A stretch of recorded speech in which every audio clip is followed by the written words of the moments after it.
നമസ്കാരം. Raf talk ഫുട്ബോളിലേക്ക് എവർക്കും സ്വാഗതം. മിന്നും പ്രകടനമാണ് ജാവോ പെഡ്രോ ഇപ്പോൾ നടത്തിക്കൊണ്ടിരിക്കുന്നത്. ഇന്നലെ ആസ്റ്റൺ വില്ലയ്ക്കെതിരെ ഹാട്രിക്ക്. ബ്രസീലിന് മുന്നേറ്റത്തിൽ ഒരു വേൾഡ് ക്ലാസ് സ്ട്രൈക്കറെ കിട്ടിയിരിക്കുന്നു എന്നർത്ഥം. പക്ഷേ അതെങ്ങനെ ഉപയോഗപ്പെടുത്തുമെന്നുള്ളതാണ് പ്രധാനപ്പെട്ട കാര്യം.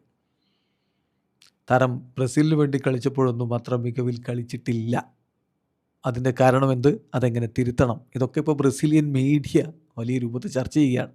സ്വാഭാവികമാണ്, അവരുടെ ടീമിൻ്റെ വേൾഡ് കപ്പ് യാത്ര എങ്ങനെയാവണം എന്ന് അവർ ഡിസ്കസ് ചെയ്യും.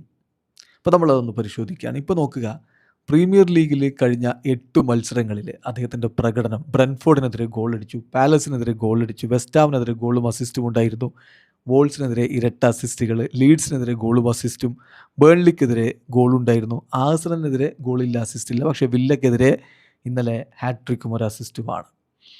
ചുരുക്കി പറഞ്ഞാൽ 2026 മാത്രം അദ്ദേഹത്തിൻ്റെ പ്രകടനം നോക്കിയാൽ 14 കളികൾ, അതിൽ 11 അദ്ദേഹം സ്റ്റാർട്ട് ചെയ്തത് 10 ഗോളുകളും 2 അസിസ്റ്റുകളുമാണ്. ഓരോ 82 മിനിറ്റുകളിലും അദ്ദേഹത്തിൻ്റെ വക ഗോൾ കോൺട്രിബ്യൂഷൻ വരുന്നു.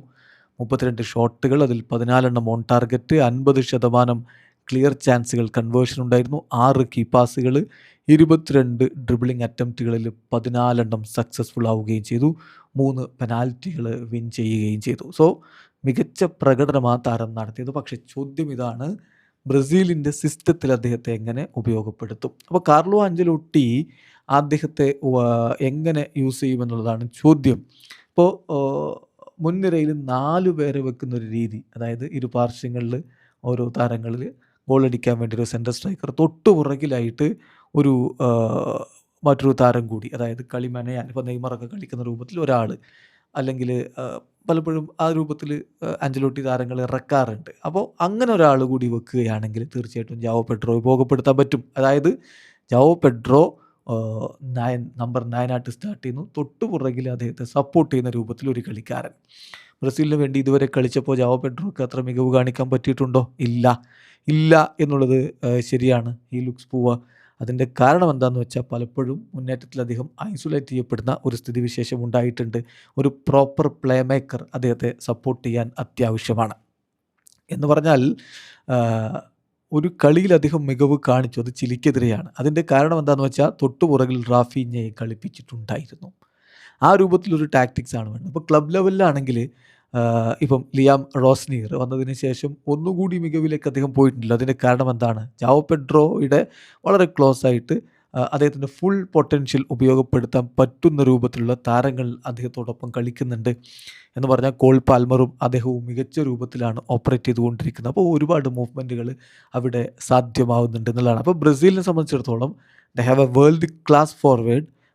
പക്ഷേ ഏറ്റവും കീ ആയിട്ടുള്ള കാര്യം, എങ്ങനെ അദ്ദേഹത്തെ പ്രോപ്പർലി യൂസ് ചെയ്ത് അദ്ദേഹത്തിൻ്റെ മാക്സിമം കപ്പാസിറ്റി ഉപയോഗപ്പെടുത്തും. അങ്ങനെ ഉപയോഗപ്പെടുത്തിയെങ്കിലാണ് ബ്രസീലിന് ഹെക്സ, അവരുടെ ആ ഒരു ആഗ്രഹം അതാണ്, 6ാം വേൾഡ് കപ്പ് കിരീടം അത് ലഭിക്കുകയുള്ളൂ എന്നാണ് ബ്രസീലിയൻ മാധ്യമങ്ങൾ ഇപ്പോൾ റിപ്പോർട്ട് ചെയ്യുന്നത്. ചുരുക്കത്തിൽ നെയ്മറുടെ ഒരു മടങ്ങി വരവ് ഉണ്ടായാൽ തന്നെ ജാവോ പെഡ്രോ പോലുള്ളൊരു താരത്തെ സ്ട്രൈക്കറായിട്ട് ഉപയോഗപ്പെടുത്താൻ പറ്റും. അതല്ലെങ്കിൽ ഇപ്പോൾ ലൂക്കാസ് പക്കേറ്റയും മറ്റുമൊക്കെയാണ് ആ റോളിൽ ഉപയോഗപ്പെടുത്താറുള്ളത്. ഏതായാലും ക്വാളിറ്റി പ്ലെയേഴ്സിന്, നല്ല രൂപത്തിൽ പ്ലേ മേക്ക് ചെയ്യാൻ കപ്പാസിറ്റിയുള്ള പ്ലെയേഴ്സിന് ജാവോ പെഡ്രോയെ കൂടുതൽ അപകടകാരിയാക്കി മാറ്റാൻ സാധിക്കും. കാർലോ ആഞ്ചലോട്ടി തീർച്ചയായിട്ടും ഇത്തരം കാര്യങ്ങളൊക്കെ ഇപ്പോൾ വിശകലനം ചെയ്യുന്നുണ്ടാവും. മാർച്ച് മാസത്തിലെ ബ്രസീലിൻ്റെ മത്സരങ്ങളിൽ ഇതൊക്കെ പ്രതിഫലിക്കും എന്നുള്ള പ്രതീക്ഷയാണ് ഇപ്പോൾ ബ്രസീലിയൻ മാധ്യമങ്ങൾ പങ്കുവെക്കുന്നത്. പ്രത്യേകിച്ച് നെയ്മർ ജൂനിയറുടെ മടങ്ങി വരവ് അവർ പ്രതീക്ഷിക്കുന്നുണ്ട്.